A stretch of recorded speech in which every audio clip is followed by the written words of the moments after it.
Hey now, Rob here, Rob School of Music, and I am with one of the coolest people you're ever going to meet, Mr. Rosh Roslin.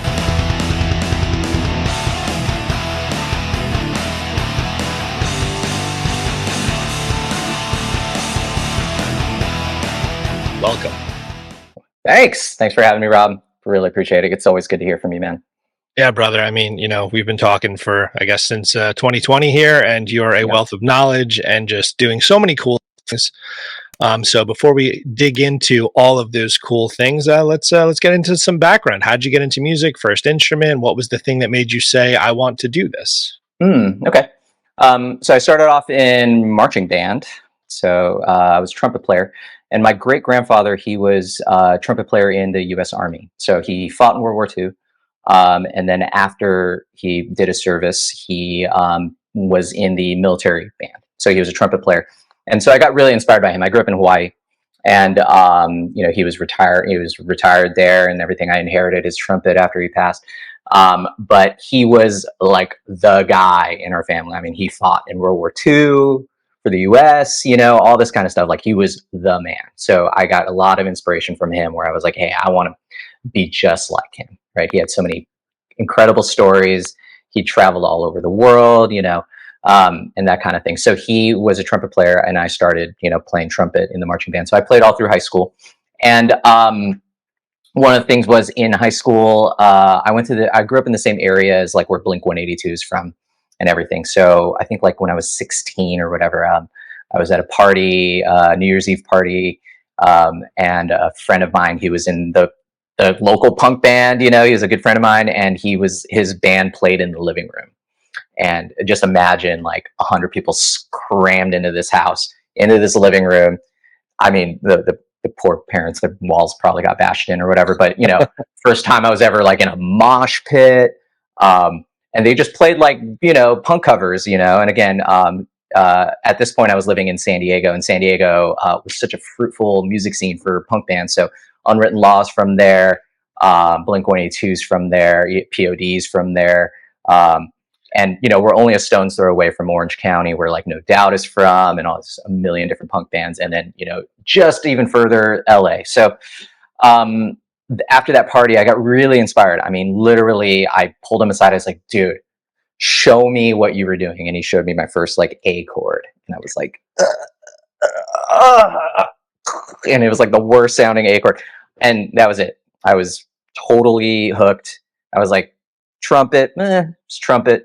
I'm gonna play guitar in a punk band. That was kind of it for me. And so my parents had like a little beat up acoustic garage or acoustic guitar in the garage. The the action was like this high, you know.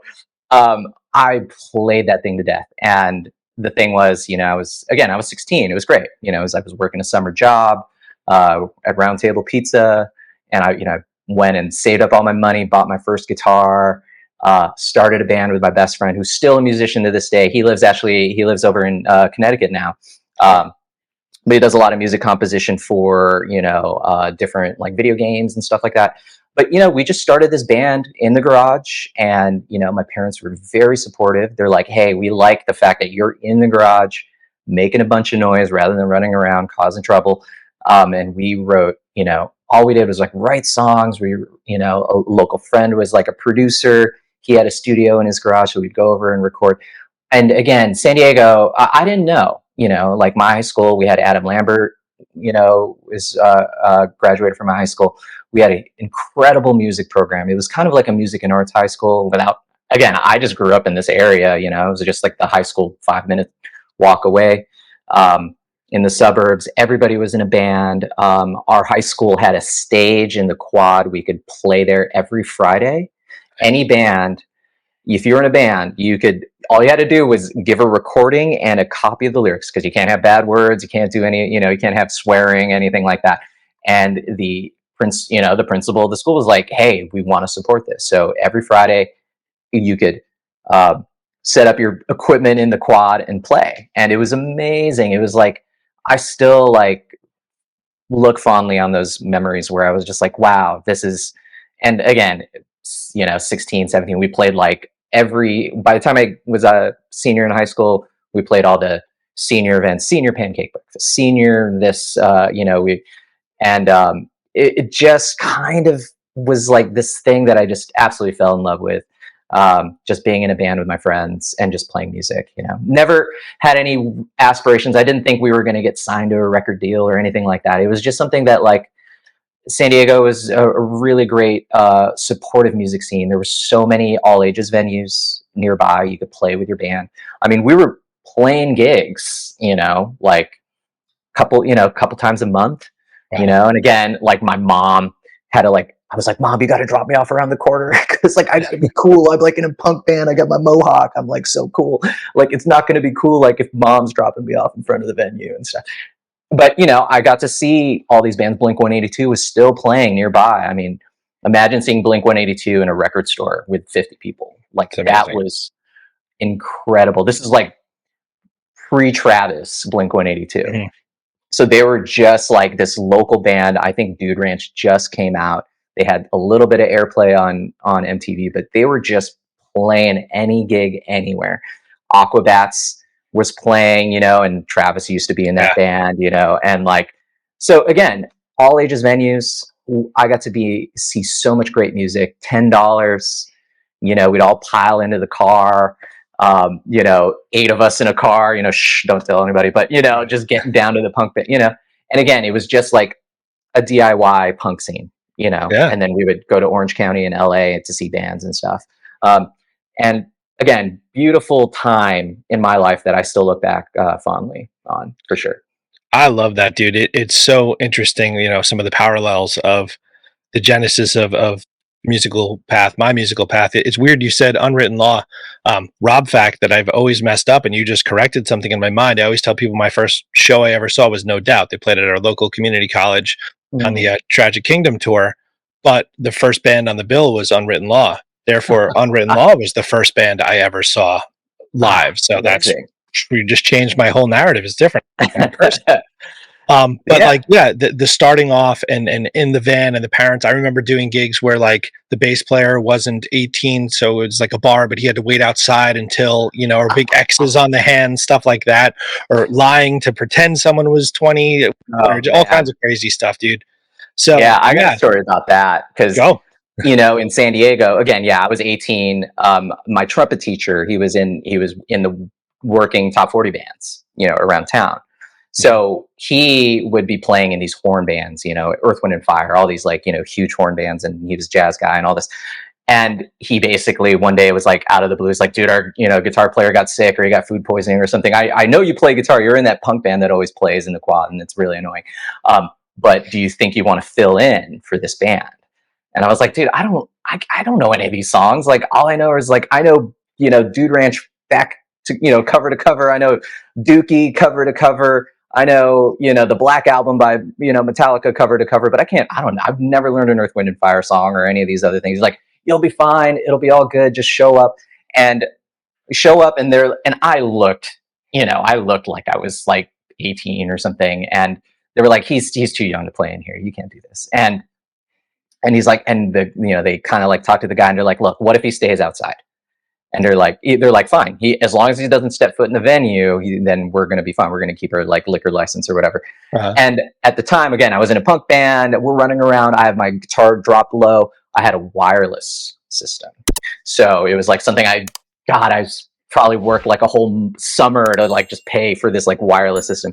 So they put my amp on stage, set up the wireless system, and then I had to stand outside the stage door. God. Play the gig. It was incredible. So the drummer, instead of counting off with, like, sticks, he would hit the snare 4 times, and then I would just kind of, like, put my ear up against the door and kind of, like, play along. It probably sounded awful, but at least, like, the band had a guitar player, for the gig or whatever. Yeah, show must go on. Anyways, I digress. So no, I mean, dude, I love that. I mean, I think those kind of stories are what shape us, and I think every musician who's done it long enough has a handful of those that always just, like, fuel us. And when it's like, oh my God, I did that. Totally. Starting from that point, I mean, let's go into the currently where you are in your life. Like, you're a full-time musician guy out in LA, not just surviving, but thriving, doing multiple different things. At what point From that punk rock roots, did you start to see future in, okay, how can I make this work? Yeah. I moved to LA totally on a whim. Um, I think we talked about this in a previous thing, but just for Hmm. people who are just on this, I'll give the cliff notes. So when I was 19, I had a really bad near-death experience. So I was flying back from New York, and I ended up getting what's called a splenic infarction. So if you have an infarction in your heart, that's a pulmonary embolism. If you have it in your brain, it's a stroke. I had it in my spleen, and it was mainly due to sickle cell anemia. You can Google it or Wikipedia that. But so I ended up staying in the hospital for about a month, and I was recovering in Phoenix, of all things, because that's where the connecting flight was supposed to be. So I got back, and I was going to like regular standard college, psychology degree, totally that thing, very standard path. Asian parents, they're like, hey, you got to go to college, you're going to get a regular job. And in my mind, it was never in a million years did I think like I'm going to go pursue a career in music. It was definitely like, I'm going to go to college, I'm going to totally do the straight and narrow path. Maybe I'll play in a band on the weekends. I was just kind of playing around in local bands, but making a little bit of money here and there, or writing music with friends, but no aspirations to do anything. And of course, with a near-death experience like that, you realize that you're not going to live forever, and time is short, time is precious. I spent most of my days just kind of just doing whatever, and that for me lit a complete fire under me, where I was like, oh, I gotta like do what's in my heart. So I ended up just moving to LA. I took my mom out for sushi, and I was like, look, um, I need to go do this.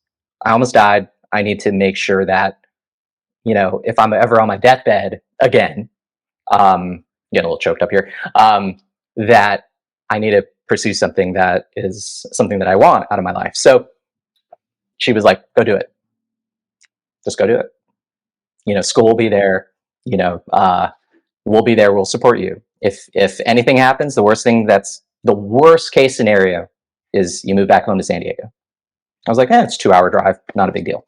So went to LA, lived with like 5, 6 other roommates, wheeled my Marshall half stack into the apartment, shared a room. It was like 6 of us in like a 3-bedroom apartment. One guy was like living in the living room and all this kind of stuff. And I just I had like 2 jobs. I was like running around town, not sleeping, working at Starbucks, drinking like tons and tons of coffee, sleeping 3 hours a night. I worked a courier job. I worked at Starbucks. I was like worked catering at the Forum, like any job that I could be at least partially have my foot in the door in the music industry somewhere. I was going to do. And again, it was just kind of one of those things where if you have the passion to do it, and being that young is a great age, because your costs are low. You're I was you could sleep on a mattress, you could eat ramen every day. Like I would I never paid for food, because I'd always take the leftover food back home from Starbucks, and that was like literally what I lived on. I lived on bagels and like old sandwiches and cookies and cupcakes and muffins and stuff. And that you just do it. And I was trying in vain to like find a band, because I only came from like being in a band kind of background. I didn't have any type of, you know, background like that. And just like anything else, you meet people. I went to every jam session. I shook hands. I went to Guitar Center, called every number on the little, people would post, Uh-huh. whatever the thing is. Went on Craigslist. You need a guitar player, I'm there. And I mean, I was playing for nothing. I was, and a lot of my friends have stories like this. Like there's a, guy named Neil Daniels, great drummer. He is now the drummer for Matchbox 20. And he talks about like he didn't even have a car. He didn't even have a drum set when he moved. He rented a car and borrowed a drum kit from his friend to go do a gig. So he's already losing money, and the gig was for free. Like this is the kind of, everybody has like an origin story like this. I mean, we all do. And I think this is like the paying dues part of your career. And again, I'm not saying do something completely horrible. Don't max out your credit card. Don't go into, some debt. Don't go bankrupt trying to do this. But when you have, no costs, and when you have nobody to answer to but yourself, and you don't have to take care of anybody. You're not, you don't have any, you don't have any kids, you don't have any, whatever. You can afford to take the risks to do that. Take the tour. That's going to pay you nothing, because maybe you might meet somebody along the way. Maybe the tour manager on the gig, is going to be the next guy. There are so many stories like that. I ended up, I played on an Andy Grammer record, and Andy Grammer's huge now. Right. And at the time, he was this guy who got a demo deal because he was busking on Santa Monica Boulevard, or in Santa Monica. And so the producer called me up and was like, "Hey, we got this guy. He's like a busker, but the songs are really good. Do you want to play guitar on this?" And I was like, "Sure." And he's like, "Yeah." I was like, "Fine." It's just these things. Again, another, I got into a band, the MD of the band, total Craigslist ad, was like, "Hey, this band," listed a bunch of influences. And I was like, "Great." Went down, jammed with him. And the drummer and MD of the band now does music for Fox Sports. And he hires me as his main session guy. I've gotten to play on commercials for the Dodgers for that. I've gotten to play on all kinds of Fox Sports stuff.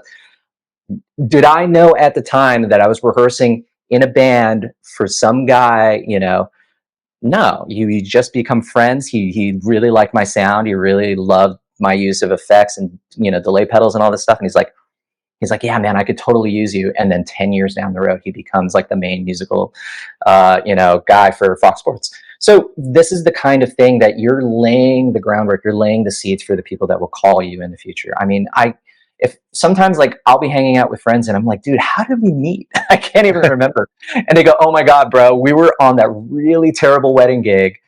And, remember that gig?" And I was like, "Oh my God, that's right." Like, a good friend of mine, he's the drummer for Berlin. He played for Engelbert Humperdinck. We met on a wedding gig. And he's like, "Remember that gig?" And I was like, "Yeah." The band leader kept turning around and saying we were playing too slow. And so every song was like 20 BPM faster than the record. And I was like, this is uncomfortably fast to play, like a dance song. We're playing, whatever, play that funky music. And it's like, dun, dun, dun, dun, dun, dun, dun, dun, dun, dun. And I was like, this can't be the right tempo. This is no way in the right tempo. Everybody has a story. And again, you meet this random drummer on a gig, and then, I mean, he's playing the Hollywood Bowl. Like, you just never know. So this is the kind of stuff that I always tell people who are coming up. Man, if you literally don't have somewhere to be, you should be going out meeting people. You gotta be in the scene of wherever you are. And it's okay if you're not in LA, not New York, Nashville, whatever. Whatever your local scene is, there are musicians. You gotta shake hands with them. You gotta play with them. You will find your tribe of people that allow you to become, the next person that you're going to be. And again, everybody asks me all the time, like, how did you start working with, like, Steve Vai, for example? And I was like, dude, I met Thomas Nordegg at a restaurant. Like, that's the thing. There's this great restaurant. It's got really good food. It's really super healthy. And I just saw him in the corner, having lunch with a friend of his. And I just kind of walked up to him and I was like, "Hey, sorry to bother you. Big fan. You're Thomas Nordegg, right?" And he's like, "Yeah." And I was like, "Just big fan. I love what you do. You're teching for one of my favorite guitar players, blah, blah, blah, blah, blah." We met, exchanged numbers. That was it. Year later, he calls me. I can't do his accent, but he's like, "Rosh, you need to come down to the studio. I need your help. We need to program this Fractal." And I was like, "Where and when?" He's like, "Right now. I'll send you the address." And I was like, "Great." And I drove over to Steve Vai's studio, and I've been working with him for probably a decade now. So the thing is, it's like, you just never know. Now, you're never going to meet that person if you're just staying at home, recording, cover songs and uploading them to Instagram or whatever. Like, you got to strike that balance. And I'm lucky that I came from, I'm going to sound kind of old manish, but it's kind of like, we just didn't have that. We had MySpace, we had some social media networks, like YouTube was obviously around, but it wasn't like a thing yet. And so I was like, I don't know, I just got to meet people. I was very lucky that, I moved to the Sunset Strip. So I could just walk to all the clubs. I was walking to the Whiskey, I was walking to the Rainbow, I was walking to the Roxy, the Viper Room, and I got to meet all the door guys, the bartenders, everybody. And I would just go to those clubs every night when I wasn't playing a gig or rehearsal. Walk in, see whatever band it is. And everybody in LA is just trying to like do great things with their careers. So I would see some band, it'd be like this terrible band, terrible band, terrible band, and then an amazing band playing for like 3 people. And I was like, oh my God. And I go up to them, I was like, hey, I'm a huge fan of your band. I didn't catch the name. What is it? And then I'd add them on, MySpace or whatever, Facebook. And I'd just be like, I was just like a fan of the band and a fan of the people. And then again, those people somehow, maybe you strike a friendship. They become,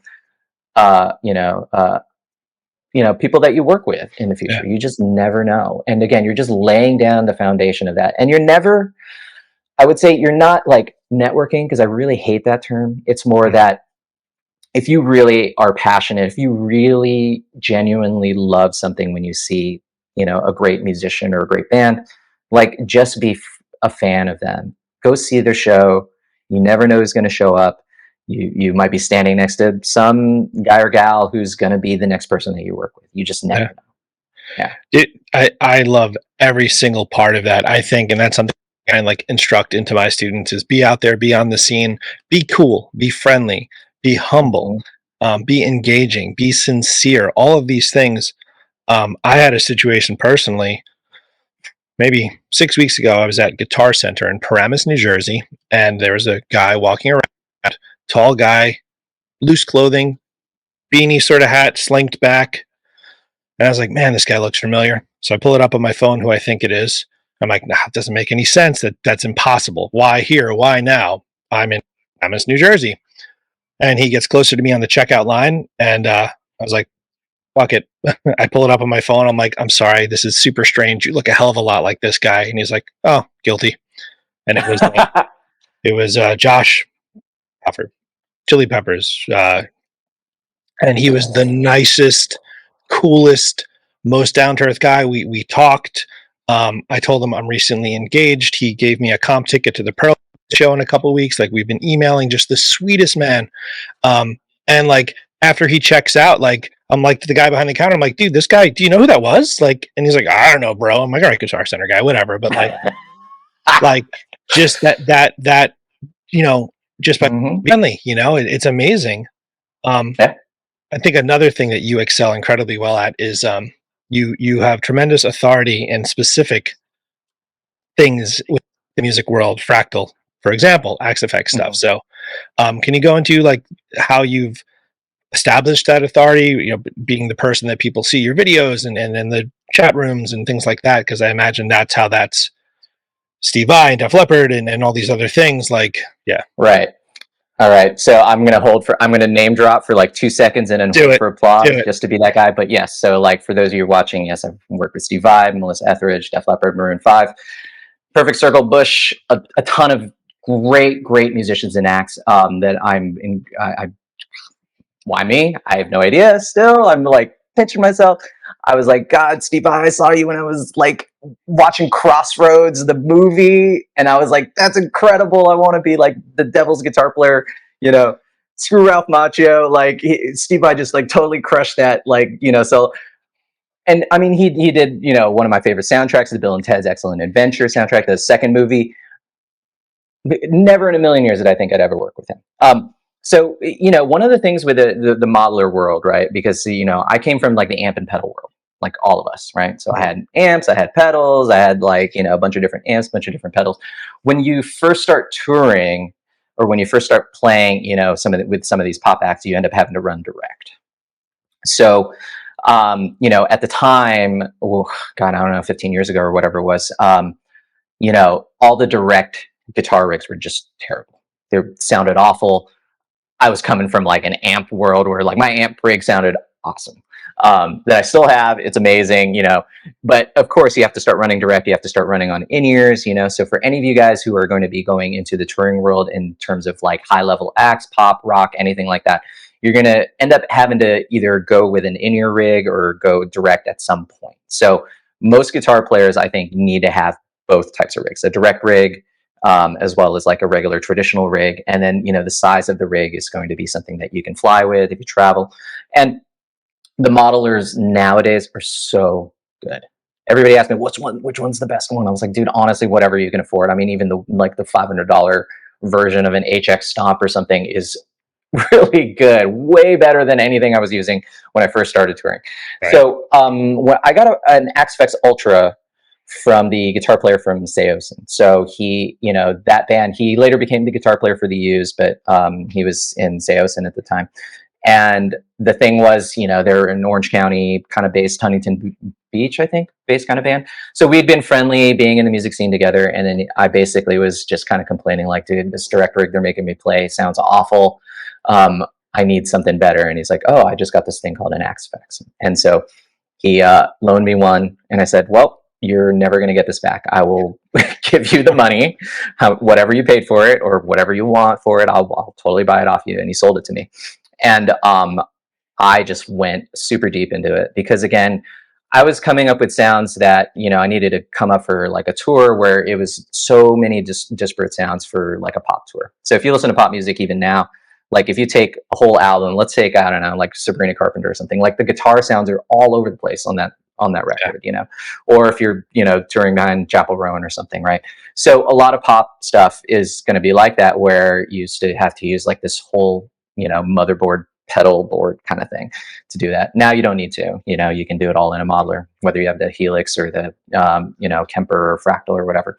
So, I was one of the first people in town to, start using this in the touring world. So people were always asking me, hey, what's that? And I was like, oh, it's an Axe Effect. And so as Fractal started getting more high profile clients, started more of their, famous adopters, my name just kind of got associated in town where they're like, hey, we got this guy, he knows that unit inside and out. And so my name started getting passed around in circles. They're like, hey, this guy can come in. And again, this was, I wasn't like a guitar tech. It was just like, I had learned it for my needs. And then I was able to like quickly do that for other people and integrate it with MIDI, integrate it with pedals and all this kind of stuff. So that's just kind of how it came about. And again, what we were just talking about before, you never know who's going to give you the phone call. My first, let's say, big name client, because again, I've been working with like the rock and pop world, the metal world, a lot of bands that were like on Ozfest. I was using a lot of Fractal stuff for them because a lot of the metal bands were the first adopters of the Fractal stuff, right? So I was working with a band called Suicide Silence, and if I said, hey, this band Suicide Silence, man, they're like, playing Ozfest to like 10,000 people, and everybody was like, who?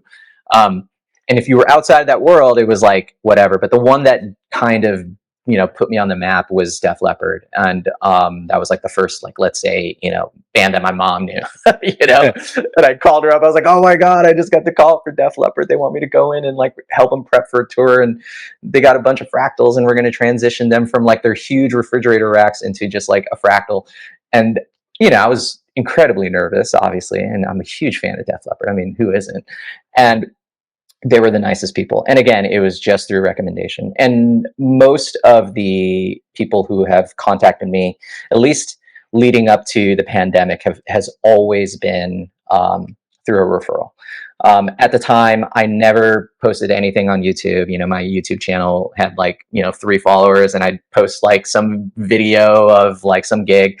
And I never did any of that. But the thing was, during the pandemic, we all found ourselves with a lot of extra time. So people had been begging me for a long time, like, hey, you should start posting some videos of Fractal and like tutorials and guitar lessons and all kinds of stuff on YouTube. People really want to do this. And I was like, sure, I got extra time now. We're all sitting at home, and thankfully I was teaching remotely, teaching guitar lessons. I was, doing a lot of studio work remotely.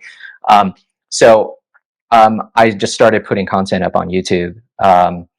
And honestly, it was just something that I just wanted to give back to users, because a lot of people, I always started running into the same questions, no matter who the client was, whether they were famous or not famous. It was always like, hey, how do I do this? How do I do that? And I was like, you know what? I should just have a YouTube video rather than like jumping on the phone and explaining how to do it. I was like, hey, I already put this YouTube video up. And that was totally the idea. It was like, if you find yourself like, if you're a drum teacher and you're like, hey, I'm going to teach a paradiddle, right, left, right, left, right, left. Like, you can just make a video of that lesson so that you can always give it to your students later. Like, hey, remember that paradiddle thing that we did in the lesson? just watch this video if you ever need to review it.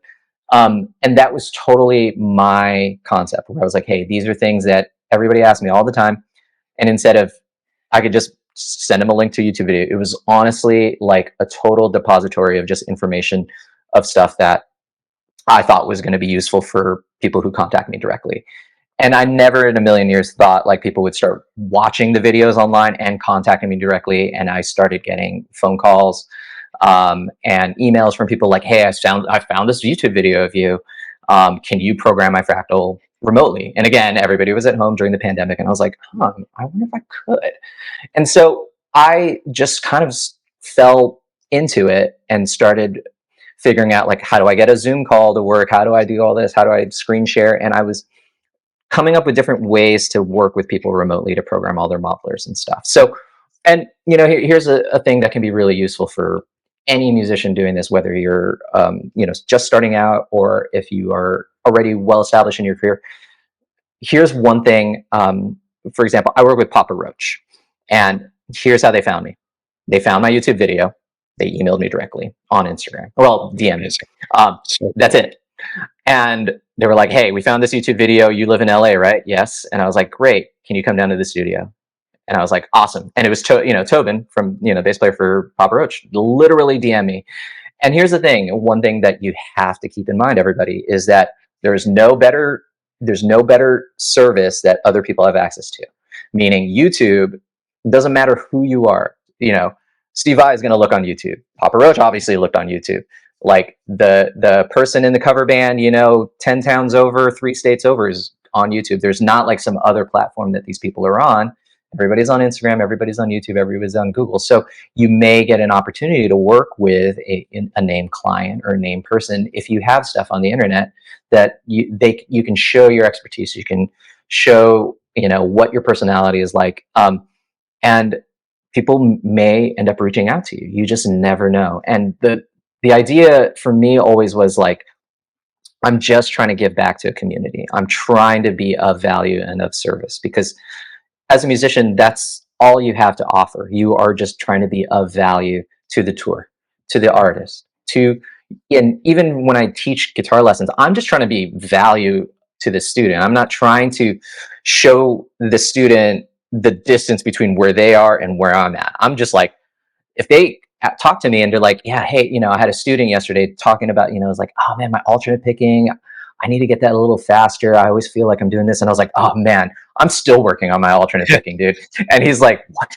And I was like, yeah, because like I took a lesson with Paul Gilbert, and like he is like where I want my alternate picking to be, and my alternate picking is like way. So the distance that you think you're seeing between yourself and myself is like the distance I see between, and I'm watching guys, play in person, like up close, and just watching, I did Dweezil Zappa's, rig pretty recently. Yeah. And I mean, he's got this incredible hybrid picking, economy picking thing. And I was just like, oh, that is incredible. I need to get my like alternate picking chops together. And again, or hybrid economy thing. Right. You just never know. So the thing is, I'm trying to be of value to the student, where I'm just like, okay, here's what I worked on to get here. Here's what I did. Here's my approach. Here's some things that I found inspiration in that maybe could be useful and helpful for you. So I showed him some sarod players, that Indian instrument. I was like, this is kind of how I adapted my alternate picking. And again, never like from an ego thing, like, hey, look how much better at guitar I am than you are. Right. It's more like, I'm like, dude, this is what helped me. I studied, or I'll be like, hey, I studied with this guy, and here's what his insights are, or here's some insights I've gleaned from working with, so-and-so, that kind of thing. It's all about being of value, about being of service, giving more than you take. And I think you will find that you will be like rewarded handsomely for it, Totally, man. So much to unpack there. Serving the song, I think, is a huge part of, you said you have to be value to the artist, to the gig, to the tour, whatever it is. I was working with a young bass player just this past week, and we're doing For Whom the Bell Tolls, cool, killer bass intro, right? Mm-hmm. And he's like, I need the wah pedal, I need the drive pedal. I'm like, do you know the rest of the song yet? And he didn't. And I was like, dude, you got to serve the song. Your intro, your showboating, that's amazing, but what about the rest? And like, he was a kid, 11-year-old kid. So it was difficult for him Sure. to fully grasp that. But once he did, I felt like that was like a valuable musical life lesson, Hmm. in that Yeah. moment. And also showing the humility as a teacher in my instruction. I'm the first to say, um, when teaching something, I'm not the very best at this, but here's where I'm at. And let's get you to where I am. And then if we need to go further, we can point you in the proper direction. Right.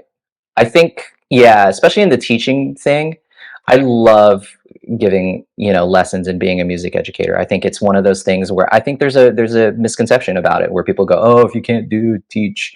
And I'm like, "No, man, like music educators have impacted my life way more than playing the forum, way like like I've gotten to play for 10,000 people or whatever, and like I still think of all the lessons that take I still take lessons currently. I've been studying with Dave Elich, for example, on drums.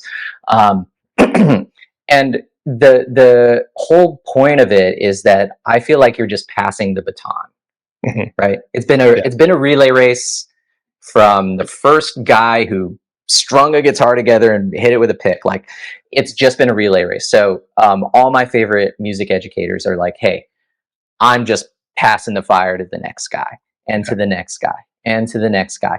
And I always feel like that too, because it's like when I'm old and on my deathbed, I want to be like, "Oh man, like that student of mine or that student's student is now making this incredible music, and somehow we all were part of this lineage with it." Yes.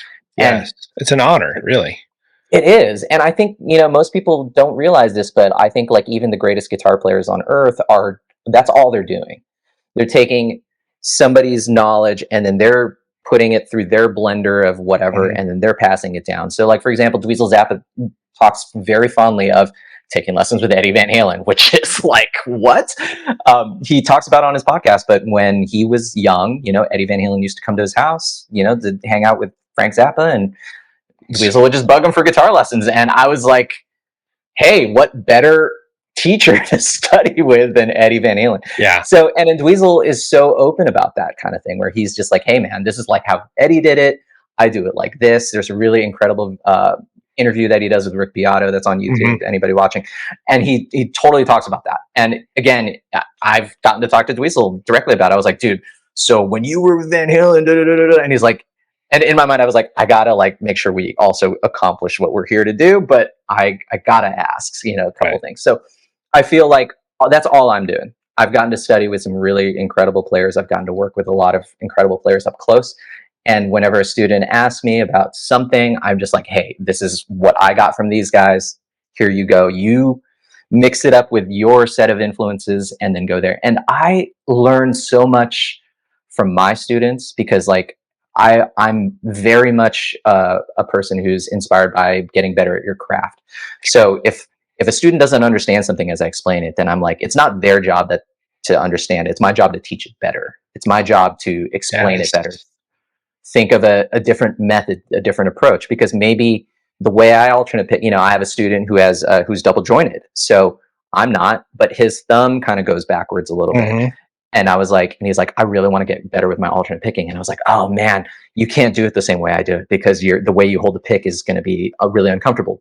And then I went on YouTube and found as many double jointed alternate picker guys who are incredible, Tosin Abasi being one. And I was like, check out the way he does it. Yeah. Check out the way George Benson picks because he's doing this kind of thing. And then I'm like, and I was like teaching, and I still teach him. And I'm like, let's see if I can adapt my alternate picking to this technique and see if you can do it. And it unlocks so many doors for the student because he was so used to like the standard way of alternate picking, Mel Bay style. And I was like, that's not going to work for you. You got to Yeah. find the guys who've accomplished this. And now he was like, I've never even knew this guy was named George Benson. And now Yeah. he's totally into that kind of style of picking. And again, it unlocks a door for me. I think that brings me deep, deep joy of like Yes. watching a student like push through some physical, emotional, mental barrier just because you maybe take a different approach than what you're used to. It's never like this is the right way. It's more like, that is a good question. How many different ways can we tackle this obstacle? Yeah. And I show them my workarounds. Like before I could alternate pick really fast, I was totally like a legato hybrid guy, to play. So I couldn't sweep pick, but I wanted to play really fast arpeggios like Ingve. So I was like, oh, what if I like skip strings and use hybrid picking to get the sweeps down? And that's been my workaround, and now it's been a part of my playing style forever. So That's stuff, man. I feel like a lot of people in the education space, unfortunately, it's their way or it's wrong, and I feel like that is a very ignorant outlook. I think music is full of hundreds, if not thousands, of strong suggestions, but very few absolutes. And I think taking the time as an educator to learn why someone, learn beautiful them. way to put it, man. Yeah, it's true. It's absolutely. It showed me a lot because I first started playing guitar when I was 5, and my teacher, I wanted to learn how to play "We Didn't Start the Fire" by Billy Joel, which, as we know, is a piano-driven song, not a guitar-driven song. But in 1980 something or other, it was the song I liked, and he laughed at me and said, "It can't be done. There's no guitar." And like, you asshole, like you could have just shown me the melody on a single string, and I would have felt like playing the song. Like it's right there. And he wouldn't do it. And like, I don't know, like as my life evolved into where I am now, like that was just always at the tip of my mind, that like the answer is never no. It's, oh, why? Let's figure it out. Let's look from over here or over here. Yeah. Mm-hmm. So very cool. Yeah, absolutely. I love that. I love the way you put it. Of a million strong suggestions, but no absolutes. I'm gonna steal that. Sorry, bro. Please do. Yeah, dude, get it out there. It's I mentioned it. It's in my book, which I reference your story about the explosion in your body there as well. So yeah. I love that stuff, man. Yeah, dude. I guess let's close it out with this. So you have done many amazing things and worked with many amazing people, and I've seen you post. I'll link all your stuff and all this because I just think you put out some really, really intelligent stuff and motivational stuff. And I'm going to paraphrase it very poorly, but you have this thing where you speak about, it could be Coachella one day and then it's, a bar the next day and so on. How do you maintain positivity, humility, and just overall awesomeness as you zigzag around these different sort of things? Like someone going into music, what would be your advice to them, knowing the immenseness of the highs and the lows and the ups and the downs and just going through with a smile? Right. And let me be absolutely clear. I think it's not that I'm always deeply inspired and deeply like happy and everything like that. I think it's really important to, I'll just say that out loud. I mean, like for example, there's this, Mateus Asado is an incredible guitar player. I really love what he did this interview where with Corey Wong, who's another incredible guitar player, and he talked about why he deleted his social media for about a year and a half. And he was very, very open with it. He was like, I was having a lot of mental health struggles. I had a death in the family, blah, blah, blah, blah, blah. And I just needed to take a step back and just reset. So let me be clear, like for me, a music career, and I think everybody listening, a music career does have all these ups and downs.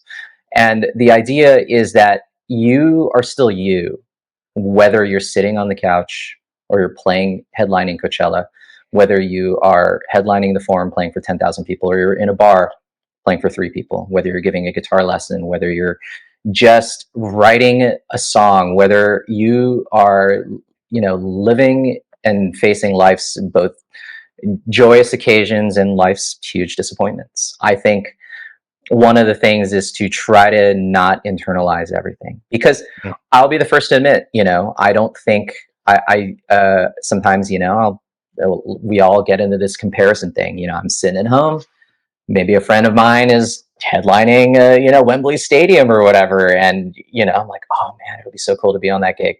And you have to kind of have like set an expectation for yourself that you are still you're still a musician, you are still an artist, you are still doing your thing, because it could be that that person headlining wherever is also, when they get back home from tour, maybe they're not doing anything, and then they're waiting for the phone to ring and they're just as stressed out as anybody else. And I write a lot of this stuff to try to encourage people to not fall into this trap where they're just like, oh my God, like nobody's ever going to call me again. I'll be the first to admit, like I get a little insecure sometimes about those kinds of things, where sometimes I'm like, ooh, like works a little light coming up to this. Like, I'm feeling a little nervous, a little anxious about it. And I think one of the things that a lot of musicians don't do is they're not really open with that. They're either out loud with their friends, their family, their close ones, their loved ones, or even with themselves, where maybe they feel it, but they don't know what they're feeling. They're not in touch with that. And they're just like, oh, I'm feeling a little nervous and anxious, and they don't know why. And then so it can lead you down a road of being really bitter, being really anxious and angry. Why is that guy getting the call and I'm not getting the call? And then you end up just spiraling down. And then music no longer becomes like a joyous thing in your life. It becomes a source of stress, a source of, a source of anger. And the one thing that I think is really important is that you got to like protect that. I'm still 16 in my garage, just trying to get that G chord to go to the D chord. Like, G to D was like, I wanted to play, Time of Your Life by, Green Day. And I was like, I can't I got to move all three of the fingers to get to D. So I'm still working on my craft. I'm going to go to the studio later and just play drums. And I'm literally trying to get my 16th notes to be really, really solid. So I think when you are faced with a music career, and face isn't the wrong term, but when you have a music career, regardless of whatever level it is, whether it's a part-time gig, you play on weekends, maybe you work a day job, maybe you have a business and then you're doing a gig, maybe you are a full-time touring musician, but the phone isn't ringing. The idea is that you're trying to make sure that you're not going to go down the spiral of being bitter and disappointed and anxious and angry. And I think I write a lot of these things to remind myself. It's not just to be like, hey, I'm on this pedestal and I'm going to give you advice to all the plebes down there. No, it's totally for me. It is completely selfish in that way, where I'm just like, I'm feeling a little nervous. I feel a little anxious. I feel like every time I do a big gig, then the next time I'm like down on myself. And again, it's all a comparison trap. It's all in your head. Most people aren't thinking about you. They're thinking about their own stuff, right? They got families, they got lives to lead. They're not thinking about what you're doing and what you've posted on Instagram lately and all those kinds of things. I mean, I'll tell you exactly, like, I went through something like this very, very recently. So I was in Hawaii like a couple weeks ago, and doing some work out there. I could work fully remote from a laptop on the beach. And in my mind, I was like, I scroll through Instagram for like 2 seconds, and then somebody, a friend of mine's playing a big stage, and I'm thinking like, and I say out loud, I was like, oh man, like, I wonder if anybody's going to call me because they think I'm out in Hawaii, wherever. And, it's really good to have a loved one very closely. So like, my girlfriend just turned around. She's like, that people are really incredibly jealous that you're sitting on a beach in Hawaii Yes. right now and you're thinking about what they're doing. Like, let that go. Enjoy this moment. And I have to credit having people like that in my corner, because again, when I go down on a weird spiral sometimes, like, it's good to have perspective. It's good to have people that really love and trust you and they want the best for you, regardless of whether you're playing, Wembley, or whether you're just playing the bar down the street. And she was like, dude, you're literally in Hawaii right now. Just, you gotta just like chill out and let that go. And I was like, you're right. God, what was I thinking? And again, it's like those little tiny moments. If I stayed in that, then I would have been in Hawaii miserable. Like, Right. why would you do that to yourself? So the whole idea of having a career in music is like 90% of it is mental. Once you get your craft together, once you can play, once you got enough facility on whatever instrument you're playing, or if you're a singer, whatever you're putting out into the world, whether it's your songs, whether it's your educational content, anything is at a high enough level, then the rest of it is totally mental. You're just trying to fight day to day, going like, okay, the phone will ring, the people will call you. I just got to get to work. I got to improve my craft. I got to make sure that, these things are going to be in order. And then it's just not losing your mind. Honestly, half of it is just staying sane. And I think that's why a lot of people have had, we all know these stories of people who have struggles with, type of substance abuse. They have struggles with depression, anxiety, whatever. And those things can maybe be a physical thing, but I feel like also there is a huge mental component to that. Sure. Instead of numbing yourself through any types of substances or numbing yourself with different things, you gotta like maintain that mental and emotional well-being.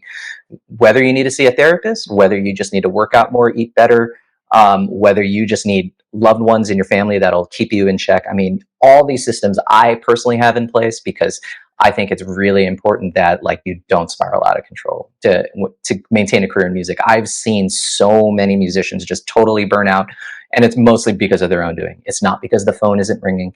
It's not because they can't get a gig. It's they can't keep a gig because they don't have their house in order.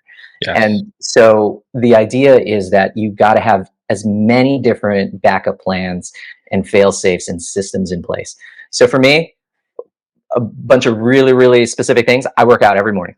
Doesn't matter how late the gig went. Doesn't matter how early I got. I got to get some physical activity, and and again, I'm not going and benching 500 pounds or whatever. It's like I just got to get the body moving because the body and the mind work together. I feel 100 times better after workout than I do when I wake up. It's really hard, but even going for a walk, go for a run, lift something heavy. It's not only going to improve your mental well-being, it's going to improve your physical well-being, but it'll improve your musicianship because now you have a stronger association with your body. You have a stronger connection between the mind and the body. So eat right. I'm not always the best. Sometimes I want a pizza and a burger, but I try to do my best to eat as well as I can. Yeah, you're gonna you're gonna eat a pizza at 1 p.m. 1 a.m. after loadout. Like yes, those kinds of things. You got to have people in your life that deeply care about you. And again, musicians can be sometimes guilty of this. They have friends, but these are people that they work with. These are your colleagues and coworkers, right? And some people may fill both. I work with a lot of musicians who I am very grateful to call like friends. Like they will call in and check on me. I saw a friend of mine, Kyle, what's up? Shout out Kyle. He called me yesterday. Hey man, I'm playing down the street from you if you want to roll through. And then I was like, yeah, man, absolutely. And then he just goes, so how are you, man? And we just chat for 10, 15 minutes. I'm grateful to call you a friend. We always check in on each other. And it's never some like, trying to hustle a gig out of somebody else. It's never a networking thing. It's just like you are deeply just connected to this person and you're, invested in their well-being. You need to have people like that in your life. The other thing is, of course, having systems, financial systems in place. Don't be in debt. Keep your bills paid. Try not to spend more than you earn. Try to make sure that, your taxes are paid, all this kind of stuff. If you need help, hire somebody who will help you do that. There are plenty of people out there who can help you keep your finances in order so you're not stressed out about money. Regardless of how much or how little you make, that's always going to be a component of that. And then, last but not least, honestly, like reading a lot of stoicism, a lot of philosophy will help me because you'll realize that people and human beings have dealt with this for thousands of years. You are no different than somebody who lived 1,000 years ago. They're stressed about not being able to get up in the morning and making sure the harvest is going to let them survive through the winter. Right. You read Stoicism, you read Marcus Aurelius, the Emperor of Rome. He is the most powerful man in the entire free world at the time, the richest man, and he still has the same troubles as the rest of us. He's still dealing with jerks and people who want to take him down, people who talk terrible about him. He has all the stresses and the weight of the shoulder of running an empire. How is the army going to fight this? How am I going to get how am I going to collect the taxes from the citizens? And he's dealing with exactly the same thing. He's having trouble getting out of bed. He literally writes that in his journals and diaries. And so a lot of that thing will just keep that perspective of like, right, this is what it means to be a human being. It is a struggle. I'd rather lay in bed. I'd rather do nothing, but you have to get up. You have to do the thing that's going to, again, help you get to the next step and the next step and the next step so that you don't have to, resort to, unhealthy habits, that will, take you down physically, mentally, emotionally, all that kind of stuff. Yes. Yes. Absolutely. Yes, man. That's amazing. I can't agree with you more that it's so much more than just the gig. It's so much more than just the paycheck. It's life. It's a lifestyle, and it's having that full and complete life. The last chapter in my book discusses the mental and physical wellness aspect of life. It connects to everything. So, dude, we're friends for a reason. We're cut from the same. I love it. Yeah, and I find like a lot of people think this stuff. Maybe they're just not as open. So having a career in music is finding people that align with your values. That's all it's going to come down to. Anybody that you see on tour, they did not, stand in line for an audition.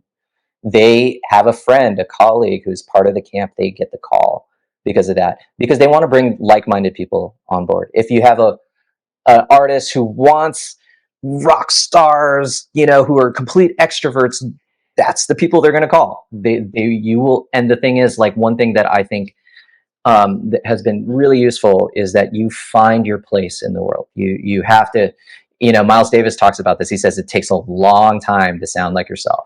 And I think it takes a long time in your career to find your place in it. And I think that is always the biggest struggle for every musician coming up.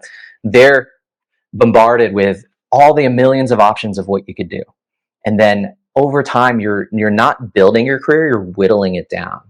You're chopping away the unnecessary things, because I'm not getting called for classical guitar gigs, even though I attempted it, So I've whittled down my career now at this point, where it's like the things that totally inspire me day to day, totally that I'm looking forward to, totally things that don't stress me out, so that I don't have to feel anxious and nervous. Like if I show up in a musical situation that maybe I'm not suited for.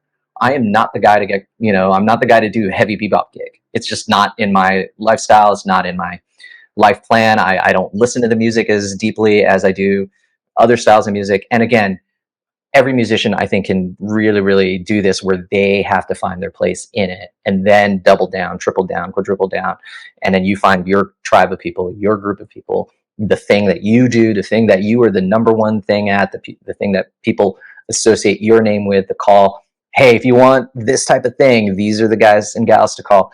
And then that's when you build your career. And that's when your career is you're going to look back and go, thank God I didn't say yes to this one thing that I was going to be terrible at, but I said yes to this other thing. And then now I'm the guy or gal for that. And you'll have a career. I think it's just all that. The ones that maybe are a little, don't, have as much success, is they're trying to do things that maybe they're just not suited for. It just is the thing, So again, finding your place in the world and your place in this career, I think, is going to, give you a lot of value of what you're doing and bring a lot of joy in your life. Awesome, man. Thank you so much for your time today. This has been extraordinarily educational and raw and real. And I thank you very much. Thanks, Rob. I really appreciate it. Thank you so much for having me. And yeah, we'll talk next time. Absolutely, brother. Be well. You too.